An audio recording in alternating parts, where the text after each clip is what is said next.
Hola a todos, soy Elvira Jiménez, neuroradióloga en el Hospital Reina Sofía de Córdoba. Y bueno, yo voy a hablar, he elegido como tema para esta temporada del Combine la anatomía de la arteria cerebral media. En parte porque era de los pocos temas que quedaban libres cuando fui a elegir y realmente me sorprende porque que nadie quiera hablar de este tema porque al fin y al cabo es el sitio donde nosotros más trabajamos. Es verdad que no es no tiene una anatomía difícil la arteria cerebral media, pero sí tiene muchísimas variantes que tenemos que tener en cuenta porque nos van a ayudar tanto a entender la clínica como a tomar decisiones, ¿no? En cuanto a trombectomía. Vamos allá. Los objetivos de esta charla es conocer los distintos segmentos de la arteria cerebral media, reconocer las variantes anatómicas y por lo tanto las implicaciones que estas variantes pueden tener tanto en la clínica como en las decisiones terapéuticas. Y bueno, también conocer de una forma un poquito más rápida las anomalías de la arteria cerebral media. He escogido este esquema de este artículo de radiología del año 21 porque me ha parecido muy sencillo, muy fácil de entender. ¿Vale? Este artículo está bastante bien, está muy bien estructurado, se queda quizá un poco corto para nosotros, pero está muy bien ordenado. Los segmentos de la arteria cerebral media, ¿no? Comienza el M1, que es el segmento principal, se origina de la carótida terminal y llega hasta pasada la rodilla de la arteria cerebral media. La rodilla es ese punto en el que el vaso pasa de ser horizontal a ser vertical. La bifurcación de la arteria cerebral media puede encontrarse en el segmento M1, pero puede estar también más distal. No debemos de confundirnos y de poner el límite de la arteria cerebral media en la bifurcación, sino que en donde nos tenemos que fijar es en ese cambio de dirección. El segmento M2, bueno, si lo viéramos en una arteriografía normal, pues más o menos M1 llegaría hasta aquí, ¿vale? El segmento M2 comienza donde termina el M1 y va recorriendo toda la zona de la ínsula, ¿vale? El segmento M2 puede también albergar la bifurcación. Es importante o es útil, yo creo, en los informes incluir un detalle que es si la oclusión o el aneurisma o lo que sea está en el segmento prebifurcación o postbifurcación, porque eso nos va a dar, una información útil en cuanto, bueno, pues a la localización, ¿no? Porque puedes tener una oclusión, por ejemplo, de una M1 postbifurcación, entonces M1 nos hace pensar que es un vaso más grande, pero postbifurcación ya sabemos que no va a ser, ese paciente no va a ser, por ejemplo, un infarto completo de la arteria cerebral media, sino solamente de una de sus divisiones, ¿no? Em, el segmento M3 va desde donde acaba el M2, rodeando todo el opérculo, hasta que sale por el opérculo. Una vez que sale por la zona, por el opérculo, pues ya pasamos a M4. De M4 es de donde van a surgir ya las ramas terminales, corticales, que van a ir a las diferentes localizaciones que, bueno, luego veremos. ¿Cuáles son las ramas que salen de la cerebral media? Bueno, se dividen en dos tipos, las perforantes y las corticales. Las ramas perforantes son las que se originan del tronco principal, son ramas pequeñitas en número variable que se dirigen y que van a irrigar a los ganglios de la base. Normalmente hay, o pueden repartirse de una forma uniforme a lo largo de todo el tronco principal, pueden aparecer de manera individual o a partir de troncos principales de los cuales ya se van dividiendo en los distintos vasitos que van a los ganglios de la base. Es frecuente encontrar dos grupos, un grupo medial y un grupo lateral. Si hay dos grupos, el grupo medial suele originarse del segmento prebifurcación y el grupo lateral del postbifurcación. El grupo medial irriga a los ganglios de la base, excepto cápsula externa, y el lateral pues irriga a lenticular y cápsula externa. De aquí yo creo que lo más importante para nosotros es conocer que hay una variante, que es que las ramas perforantes se pueden originar parcial o totalmente del segmento A1 de la arteria cerebral anterior. Esto nos va a dar, esto va a hacer que una oclusión de una arteria, de un tronco principal de la arteria cerebral media va a provocar un infarto que respeta la zona, el territorio profundo. ¿Vale? Entonces, esto desde el punto de vista de la clínica, desde el punto de vista de la distribución de la isquemia cuando se hace un TAO o una resonancia, pues algo que tenemos que tener en cuenta. Este es un ejemplo de nuestro centro donde vemos bueno, una arteriografía de la arteria cerebral media derecha en proyección anteroposterior, en donde vemos un grupo de perforantes que se originan del segmento prebifurcación, en este caso sería un grupo lateral, pero vemos también que del segmento 1 de la cerebral anterior, que por cierto es hipoplásico, se originan también algunas perforantes, ¿vale? Ese sería un grupo medial. Y esas se originan de M1 o como mucho incluso de M2, pero bueno, de M1 pero por bifurcación.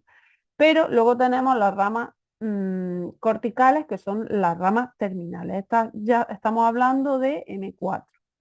¿Cuáles son? Bueno, hay descritas hasta 12, que son estas, la orbitofrontal, la prefrontal, la precentral y la central, que son muy importantes ya que son elocuentes, muy elocuentes, las que van al área motora. La parietal anterior, parietal posterior, la angular, temporoccipital, posterior temporal, temporal media, temporal anterior y temporopolar. También podemos encontrar que haya que no tienen por qué ser 12, sino que haya troncos comunes de las cuales se vayan dividiendo en ramas más terminales todavía. Aquí también hay variabilidad. Aquí quiero hacer un inciso que creo que es importante, que es por la importancia de la perfusión en los estudios urgentes, ¿no? de ICTU. Puede que el paciente, tengamos un paciente, por ejemplo, con mucha clínica, ¿vale? Clínica motora, y ahora llegamos y en el angiotam nadie le ha visto, sobre todo cuando no es neuroradiólogo el que está en la urgencia, o a lo mejor un residente, y no le ve ninguna oclusión en ninguna arteria, porque bueno, pues las arterias principales están todas limpias y no ven nada. ¿Vale? Y ahora resulta que por algún motivo no ha hecho estudios de perfusión. A nosotros nos pasa, por ejemplo, con los pacientes que nos traen de algunos comarcales que por motivos que, bueno, a veces desconocemos y otras veces nos dicen porque son pacientes que llevan menos de 6 horas de evolución, no se le hace estudio de perfusión y estamos perdiendo información porque la perfusión nos puede ayudar mucho, por ejemplo, en estos casos, ¿no?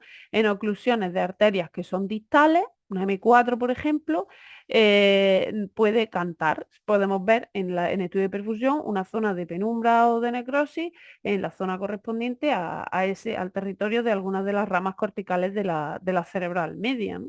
Si es una rama elocuente, pues ya sabemos por qué el paciente tiene la clínica que tiene, ¿no? Y esto es importante también para nosotros, ya que a la hora de determinar si tratar o no tratar, evidentemente un paciente que a lo mejor tiene una oclusión de una arteria, de una M4, que es una parietal posterior, pues no nos vamos a plantear tratamiento. Pero si es una arteria central, oye, pues igual, aunque sea una arteria distal, si por el motivo que sea no está indicada la intravenosa o lo que sea, oye, pues igual sí que tenemos que plantearnos el tratamiento. Y otra cosa, ya sabemos que vamos a ir a un vaso pequeñito, el material que vamos a usar pues va a ser distinto, ¿no? Entonces, eso yo creo que es importante. Ahora, una vez vistas lo que son las ramas de la arteria cerebral media, vamos a ver las variantes anatómicas, ¿vale? Hay muchas. Puede haber variantes según la presencia de ramas precoces, según el lugar de división del tronco principal de la cerebral media y según la dominancia de los troncos. Según las ramas precoces, son ramas corticales que se originan del tronco de la arteria cerebral media, pero antes de su división. Lo más frecuente es que sean temporales anteriores, pero también puede haber temporopolar y orbitofrontal. Por ejemplo, en este caso, donde tenemos una bifurcación aquí, pero ya antes vemos una arteria pequeñita que emerge del tronco principal de la cerebral media, en este caso una temporal anterior. Pues esto también nos va a explicar oclusiones del tronco principal de la cerebral media que respeten, en este caso, pues la corteza temporal anterior o una corteza temporopolar. Entonces, esto nos va a ayudar a entender el caso, ¿vale? Estas variantes. Según la división del tronco, existen todas las posibilidades que os podáis imaginar, ¿vale? Estos turcos que han publicado este artículo han descrito hasta 11 tipos distintos de divisiones, pero seguramente hay más, casi que hay una por cada persona que hay en este mundo, vamos. Lo normal es, o sea, podemos encontrarnos una división precoz, que es un tronco de menos de 5 milímetros, una división tardía, cuando ya la división se encuentra en M2. Podemos tener lo clásico, que son dos troncos, pero podemos tener también trifurcaciones u otros. Y en otros cabe todo lo que os imaginéis, ¿vale? Aquí traigo un ejemplo de un tronco corto de la arteria cerebral media, ¿vale? Un tronco probablemente menos de 5 milímetros, ¿vale? Y una división precoz. En este caso, pues lo que tenemos es una trifurcación. Es verdad que aquí, pues también puedes decir, oye, pues yo creo que no, que es una bifurcación y esto es una arteria temporal anterior, que es una rama precoz que se origina de ahí, cerca de la bifurcación. Pues sí, también puede ser. Se describe en el informe y ya. Mm, Hay otras variantes que dependen de la dominancia. Si nosotros nos imaginamos una división estándar de la arteria cerebral media, o sea, una división inferior y una división superior, normalmente de la división inferior se van a originar las ramas temporales y de la división superior las ramas frontales. Y luego las ramas parietales se van a repartir de manera uniforme entre la división inferior y la superior. En ese caso hablamos de codominancia. Ahora, cuando hay más ramas parietales que se originan de la división inferior, pues hablamos de una dominancia postero-inferior. O si hay un mayor número de ramas parietales que se originan en la división superior, hablamos de dominancia antero-superior. ¿Vale?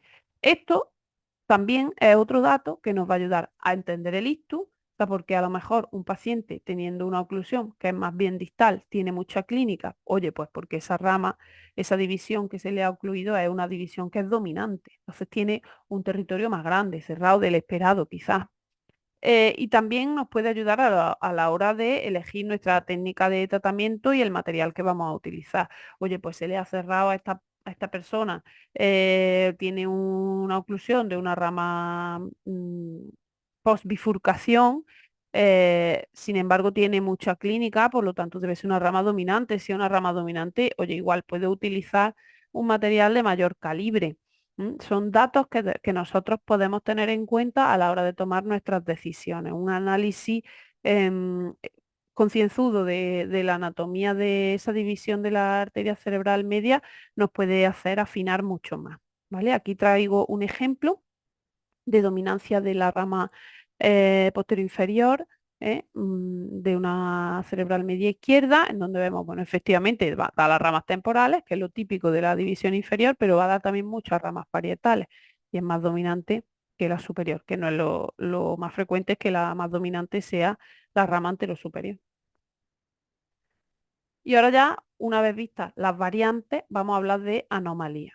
Aquí podría haber metido varias diapositivas sobre embriología de la arteria cerebral media, pero realmente, como todos sabemos, la embriología es un pestiño. Realmente las anomalías son muy raras, muy poco frecuentes. Lo que sí que es frecuente son las variantes, perdón, y no nos vamos a martirizar con eso. Yo creo que con que sepamos cuáles son las anomalías que nos podemos encontrar y conocerlas en el caso de que nos encontremos con alguna es suficiente, ¿vale? Las anomalías de la arteria cerebral media son la arteria cerebral media accesoria, la duplicación de la arteria cerebral media, el origen duplicado y la fenestración. De todas ellas, la más frecuente es la fenestración. Yo he visto un par de fenestraciones, pero no he conseguido encontrarlas, así que traigo en este apartado todas las imágenes que traigo son de la bibliografía, pero incluso de la bibliografía son difíciles de encontrar, incluso a veces de diferenciar unas de otras. La arteria cerebral media accesoria es un tronco paralelo que se origina de la arteria cerebral anterior y normalmente suele ser una rama frontopolar y tiene un trayecto pues paralelo al tronco principal, ¿vale? La duplicación de arteria cerebral media es un poco lo mismo, solo que en vez de originarse de la arteria cerebral anterior, es un tronco que se origina también de la carótida terminal. ¿vale? A veces son difíciles de diferenciar unas de otras. Luego tenemos el origen duplicado, que es que la arteria cerebral media, o sea, hay dos troncos que se originan de la carótida terminal, pero distalmente se fusionan y forman el tronco principal ya, como cualquier cerebral media. Y luego está la fenestración, que es un origen común, se bifurca y vuelve a fusionarse para luego ya seguir como a la bifurcación de la arteria cerebral media que tenga ese paciente y ya. Esto es en realidad la variante más frecuente, esta última, la fenestración. Bueno, ¿qué conclusiones sacamos de este pequeño recordatorio de la arteria cerebral media? Pues que la anatomía vascular de la arteria cerebral media es extremadamente variable. Conocer esas variables nos va a ayudar, muy importante, a conocer la clínica, a relativizar la clínica, que creo que eso es clave, y gracias a ello, pues poder establecer las indicaciones de trombectomía y las estrategias de tratamiento, el material a utilizar, etcétera. Es importante adelantarse a esa anatomía porque esto puede evitar complicaciones, ¿no? Me refiero a eso, si nosotros, a la hora del material que vamos a utilizar o de la técnica que vamos a emplear. Y luego conocer, bueno, que las anomalías de la arteria cerebral media son muy raras, las vamos a encontrar de manera excepcional, pero bueno, hay que conocerlas por si algún día pues nos encontramos con alguna, ¿vale? Bueno, gracias a todos. Espero que esta pequeña presentación os haya servido para refrescar un poquito la anatomía de la arteria cerebral media.